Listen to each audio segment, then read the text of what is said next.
किसी ने बहुत अच्छी बात कही है कि करेले से कड़वे लोग मुसीबत आने पर काम आ जाते हैं और शक्कर से मीठे लोग समय आने पर धोखा दे जाते हैं। नमस्ते दोस्तों, मैं हूं आकाश शर्मा। एक छोटी सी कहानी आपके लिए। पुराने समय की बात है। एक राजा जिसे मूर्तियां बहुत पसंद थीं। उसके महल में बहुत सारी मूर्तियां थीं और उसमें से 3 मूर्तियां ऐसी थीं जिनको वो बहुत दूर से लेके आया था और अपनी जान से भी ज़्यादा प्यार करता था उनसे। जो भी सेवक उनकी साफ सफाई में लगाया जाता था, उनकी देख रेख में लगाया जाता था, उसको ये बता दिया जाता था कि ये राजा साहब की बहुत बेशकीमती मूर्तियां हैं, इनका विशेष ध्यान रखना है। वहाँ पर एक नया नया सेवक भर्ती हुआ। उसे ये सफाई की जिम्मेदारी मिली। उसने कुछ दिनों तो अपना काम बहुत अच्छे से किया, लेकिन एक दिन उससे उन 3 में से एक मूर्ति टूट गई। जैसे ही उस मूर्ति की टूटने की खबर पूरे राजभवन में फैली, उस सेवक को तुरंत राज दरबार में बुलाया गया और उसे तुरंत वहीं पर खड़े खड़े मृत्यु दंड की सजा दे दी गई। वो सेवक जो उसने सुना कि मुझे मृत्यु दंड दिया जा रहा है, वो वहां से दौड़कर भागा। सिपाहियों ने समझा ये यहाँ से मृत्यु के डर से भाग रहा है, लेकिन उसने क्या किया, वहां जाकर जो 2 मूर्तियां और रखी हुई थीं वो भी तोड़ दी और वापस आके राजा के सामने आके खड़ा हो गया। राजा ने ये सब देखकर उससे पूछा कि तुम्हें एक मूर्ति तोड़ने पर मृत्यु दंड मिला है और तुमने ये क्या किया, बाकी 2 मूर्ति भी जाके तोड़ दी, ये क्या किया?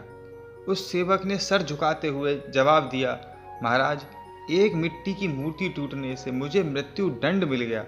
बाकी जो 2 मूर्तियां थीं वो भी मिट्टी की ही बनी हुई थीं। उन्हें कोई अमरता का वरदान नहीं मिला हुआ था। एक ना एक दिन वो टूटनी ही थी। उनकी वजह से किन्हीं 2 लोगों की जान और जाती, इसीलिए मैंने वो दोनों मूर्तियां तोड़ दी और मैंने उन 2 लोगों की जान बचा ली। अब आप मुझे मौत के घाट उतार दीजिए। ऐसा कहकर यह सर झुकाकर खड़ा हो गया। राजा की आंखें खुल गईं और वो सोचने लगा कि एक सेवक इतनी बड़ी बात सोच सकता है, ये बात मेरे दिमाग में क्यों नहीं आई।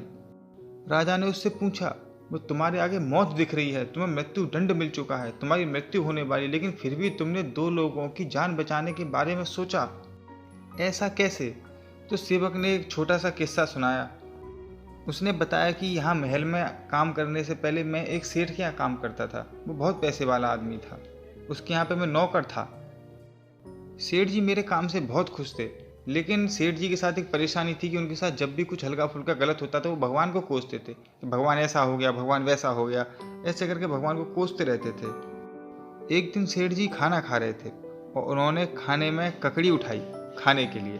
ककड़ी जैसे ही खाई वो ककड़ी बहुत कड़वी थी और वह ऊपर वाले को कोसने लगे और वो ककड़ी उन्होंने गुस्से में मेरी तरफ खिसका दी और कहा, इसे तुम खा लो।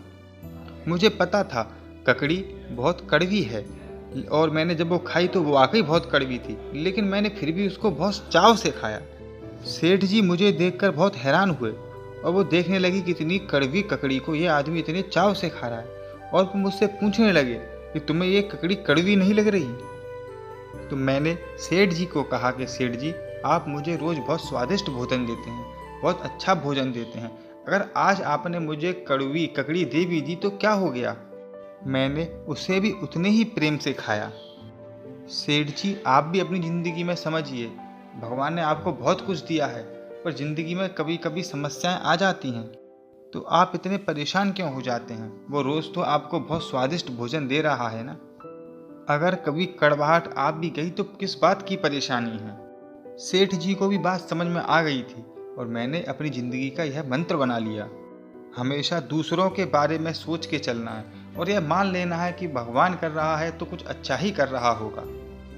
राजा ने जब ये सारी बात सुनी तो उस सेवक को माफ़ कर दिया और वहाँ पर हमेशा हमेशा के लिए उसे अच्छी सी नौकरी दे दी।